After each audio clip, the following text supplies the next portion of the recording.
Hello there, fellow fans of Hollow Knight. It's been a while since my last video about Silksong, so let me fill you in on all the news from the past 2 weeks, and the latest on the whole Unity situation. There's still no release date, so if that's what you're after, please feel free to exit the ride here. The rest of you, who are used to the barren wasteland of non-news, let's see what happened. Of course, we must start with the recent changes to the Silksong store page on Steam, spotted by Wario64 on Twitter. On the 21st of September, the thumbnail of the game was updated. It was then updated again on the 23rd of September, just 2 days later. I could have sworn I saw something on Twitter about the first thumbnail having a spelling mistake, but honestly, there's so many fake images featuring Silksong on the internet that it may well not have existed because I can't find it now. While Steam store pages do tend to report updates fairly frequently, or at least more frequently than we receive updates from Team Cherry, this one is pretty big given it's the first significant change to the page since January. Now it could mean nothing and I don't want to get anyone's hopes up, or it could be a test before they update the placeholder images with the real things, thus hinting at a release date being imminent on the timeline.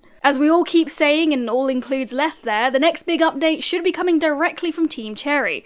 However, there is at least one more event left in the year where games are usually announced, even indie games, like Hades 2 last year. Yes, I am indeed talking about the Game Awards. You may think the chance of Silksong appearing amongst the other big players is low, but hey, it's still not zero, so let a girl hope. On October 3rd, Xbox teased us again. Haven't they learned from the last time? The official Australia and New Zealand Xbox Twitter account posted, "What's your favourite song? Ours is Silk." Very unsubtle, guys, but I can't believe they would do this again. Surely they wouldn't bring it up in teasers unless they had a good reason, right? No, they absolutely would. My friends run the UK Xbox account and occasionally post on the global one too. They love to shitpost, so I'm not reading too much into it. Things have been moving along in the world of Rock's Odyssey, a completely separate indie game that has nothing to do with Silksong other than it being inspired by Hollow Knight and developed by Greg, the lead playtester for Hollow Knight and Silksong. The game now has a Steam store page. Now, I can't help but wonder if things moving along for this game means Greg has more time back to focus on this project, and maybe Silksong is past its testing phase.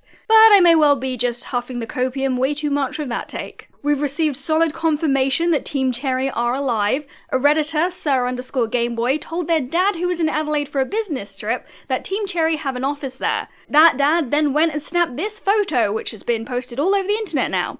William and Ari don't seem phased, which is good, but I'm sorry, I think it's really creepy to just pop to their office unannounced. Please don't make this a trend. I also find it weird that people are commenting that they look stressed, or that they must not be too unhappy about the Unity changes. It's just a selfie from some fan's dad. We can't take anything away from this other than that they're alive, and sometimes still working from the office. Moving on, and this is absolutely not news, but it was reposted recently, and it's very cool. Someone mocked up what a Quirrell spin-off game might look like, and they've done a really good job. Though it does hurt my heart a little knowing that, well, Hollow Knight released 7 years ago. A spin-off could take just as long or longer, and that's after Silksong releases. Okay, back on topic, let's talk about Unity. As a reminder, Unity announced a series of controversial changes to their pricing model, which included a runtime fee applied retroactively to games that meet revenue and install thresholds. There's been a bit of backtracking since, including the runtime fee now only applies to games developed on the next LTS version of Unity releasing in 2024. It will not affect games currently being developed or those that have already released. The Unity changes still affect Team Cherry and all devs who develop their games with the Unity engine.